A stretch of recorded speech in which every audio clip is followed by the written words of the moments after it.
Welcome to the Steelcase Showroom and episode 19 of the Big Apple Core podcast, brought to you by CoreNet.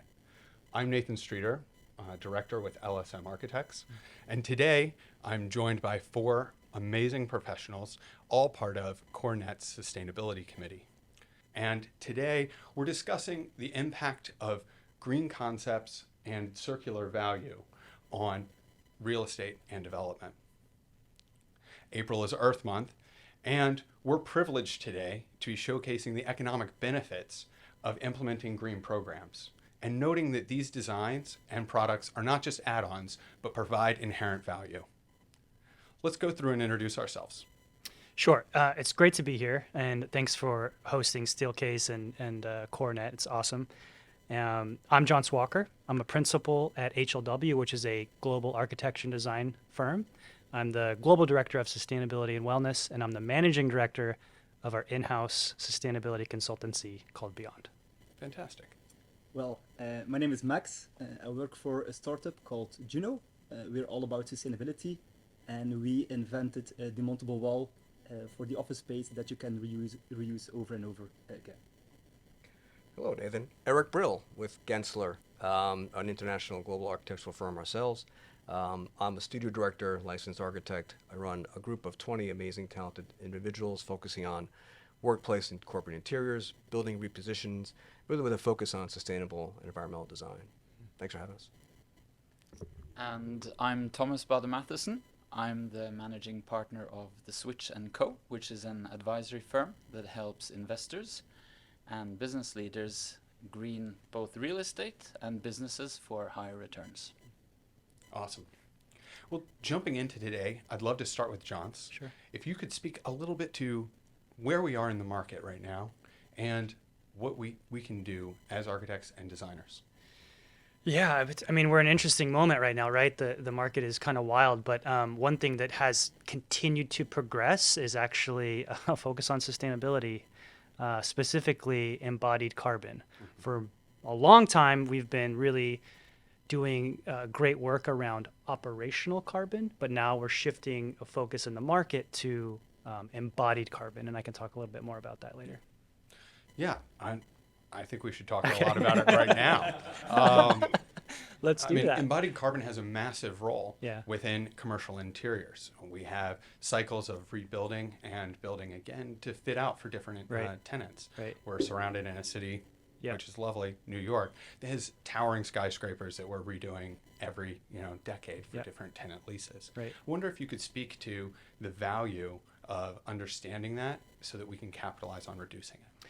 Yeah, I mean, that's interesting, right? The bulk of embodied carbon when a building goes up is, of course, the core and the shell and then the structure.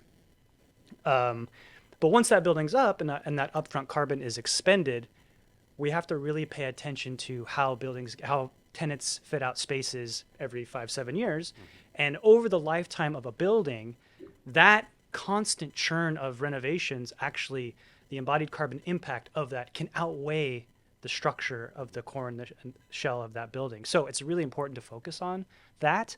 And what we do at HLW and within my team is we focus on healthy material selection, but couple that with low embodied carbon, so that every 5-7 years, when a space gets refit, we've really trimmed down that embodied carbon implication so that over the lifetime of that building, we try to shrink that embodied carbon implication.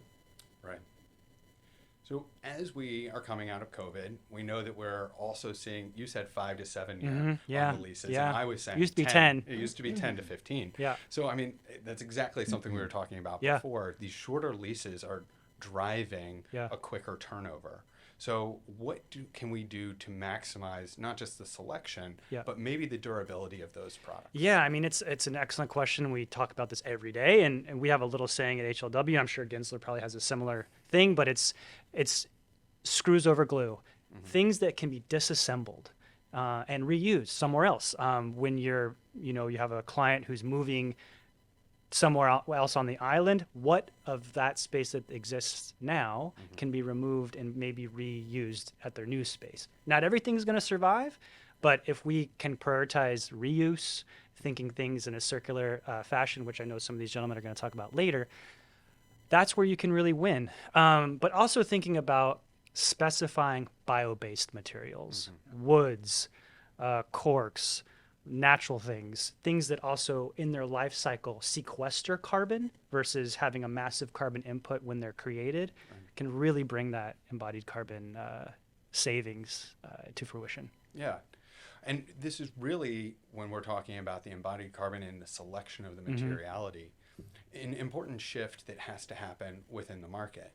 So I wanted to have you speak, as we were before, a little bit about recent rulings and even what regulations or impetuses we can see for turning points within within our market for selecting materials. Yeah, another awesome question, and I think nationally, we have the Security Exchange Commission ruling recently around large firms having to disclose Scope 1 and Scope 2 emissions factors. They didn't include Scope 3, which is fine because that's a massive thing. But we're moving in the direction of focusing on Scope 1 and Scope 2 for large corporations. That's nationally. In New York, we have Local Law 97, which talks about operational carbon. But the next step is going to be embodied carbon regulation. There's no doubt. The city has said that they're interested in that.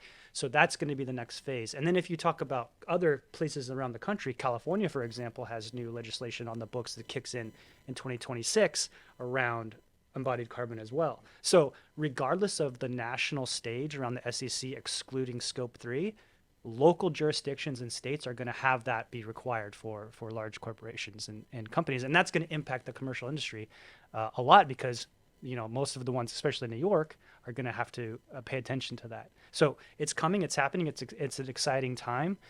And it's necessary, right? If we're going to solve the climate crisis, embodied carbon has got to be part of that, that story.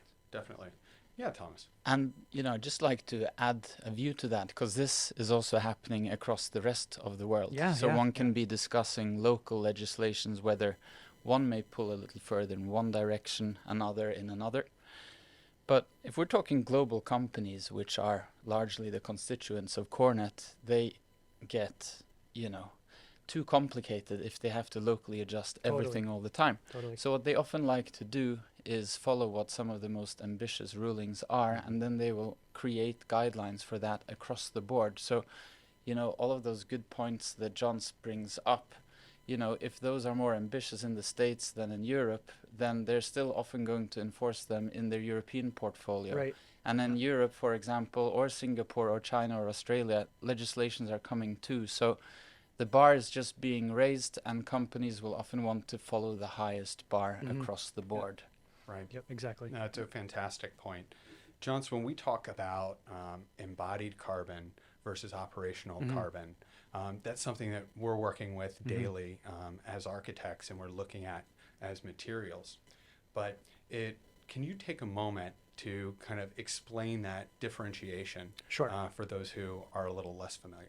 Yeah, right. So there's two main buckets of carbon, operational, and that's how buildings use energy, and that grid mix of sources of energy and what are the greenhouse gas implications of that grid. So New York has a different grid than Texas, has a different grid than California, etc. So how that energy is produced and what that carbon implication is, and then how that building uses that energy. That's operational carbon. Embodied carbon is basically the amount of carbon embedded into a thing. So like to make a steel truss, there's a lot of carbon that goes into making that because there's a lot of energy involved. Concrete, there's a lot of carbon involved with making concrete.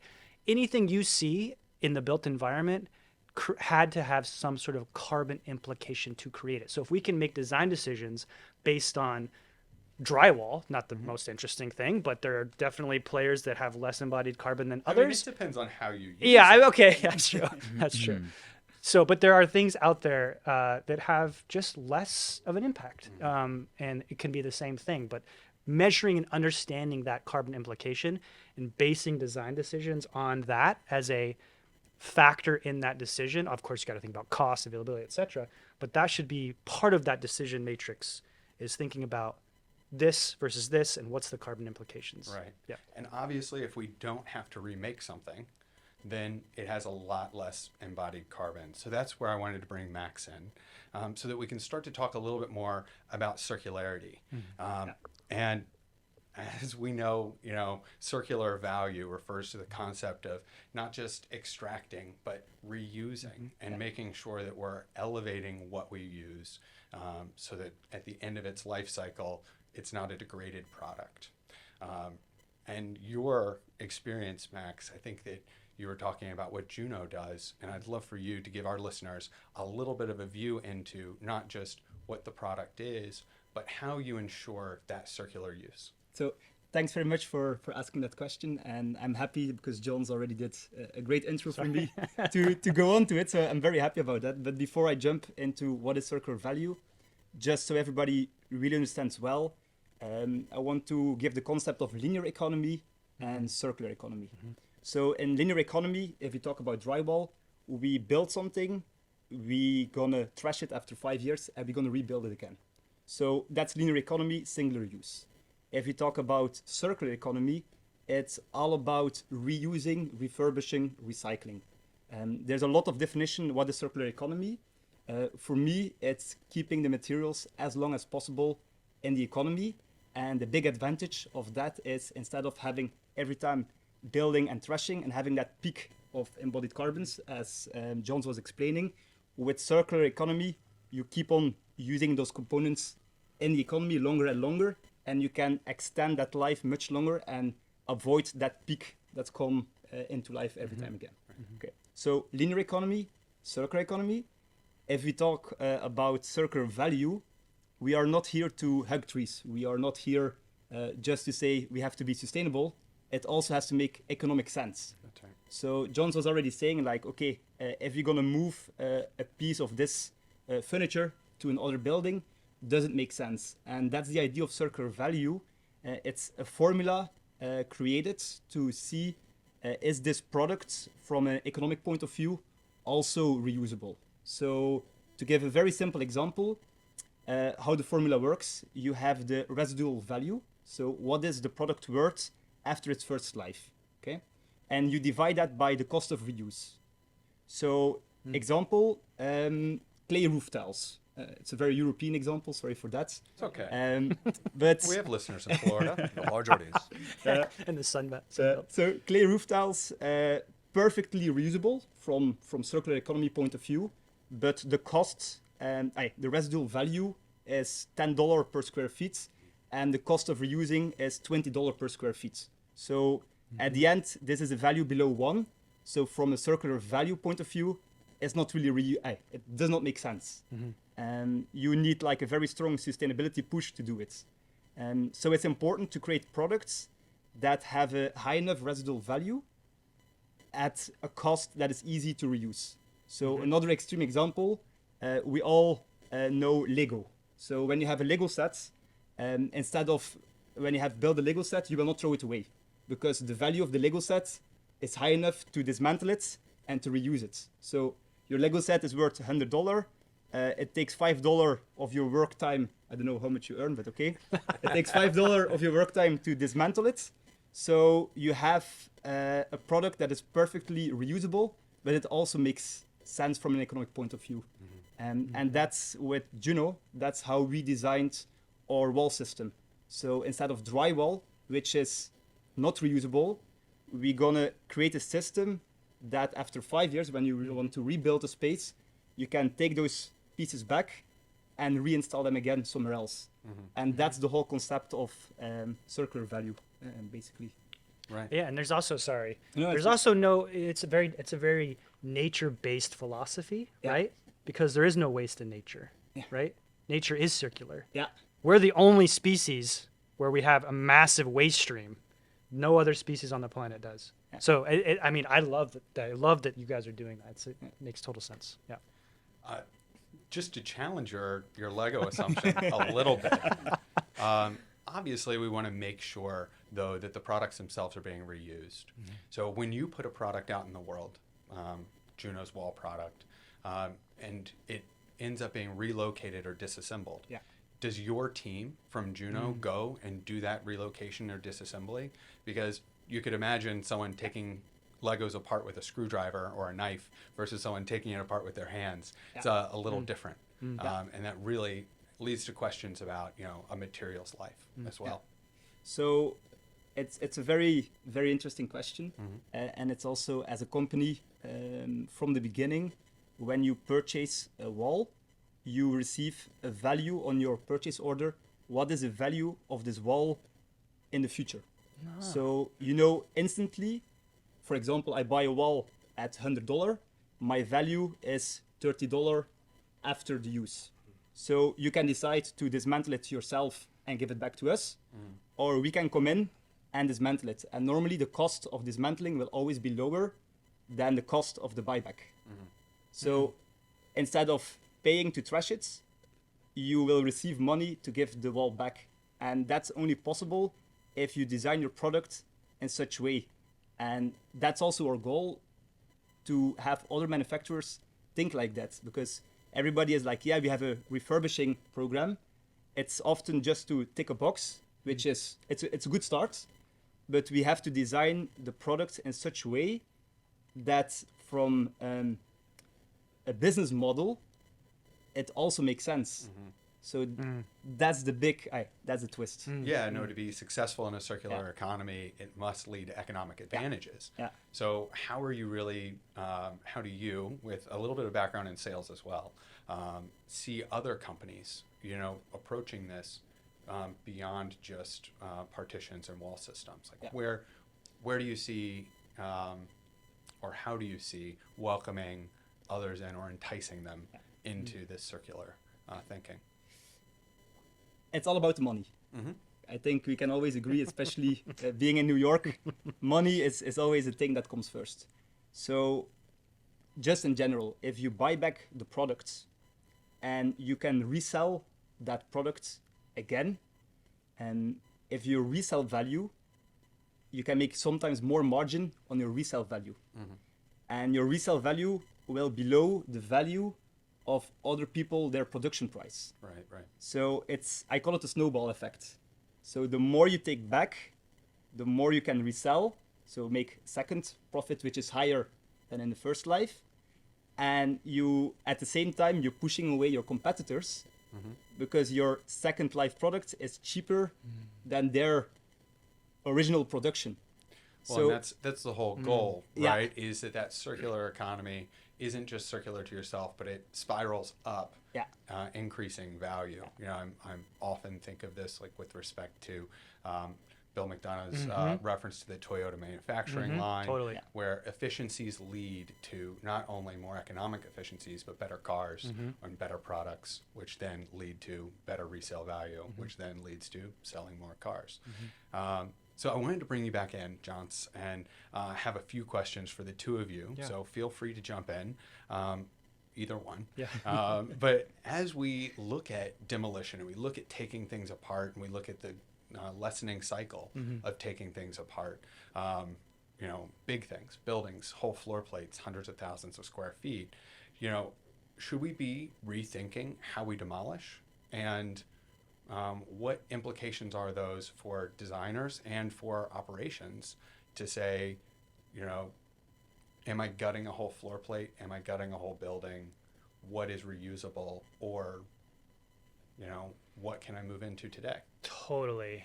I'm sure you have a lot of great insight into this, but yeah, I mean, we're frankly, the status quo at the moment of building buildings and taking them down is just incredibly wasteful and perfect and wasteful, but also a perfect opportunity for change. Especially in New York, like we definitely, the amount of buildings the amount of waste that comes off this island and goes somewhere else, doesn't stay here, it goes somewhere else, is unbelievable. And, you know, there are rating systems out there, LEED and others, that really try to push recycling rates and things like that. But, you know, I think what we really need to focus on, and I think you said it really well, Max, is thinking circular and thinking beyond just the day a building opens. And we need to think about its full life cycle. What's going to happen to these things? And at HLW, we do a whole life cycle assessment on things. And we think about like manufacturing, or first of all, mining something, shipping it, building it, installing it, using it, What happens after that? Does it go back in the waste stream? How much of it can be burned for biomass or biofuels? How can these things be somehow have a second, third, fourth, fifth life after that building is done?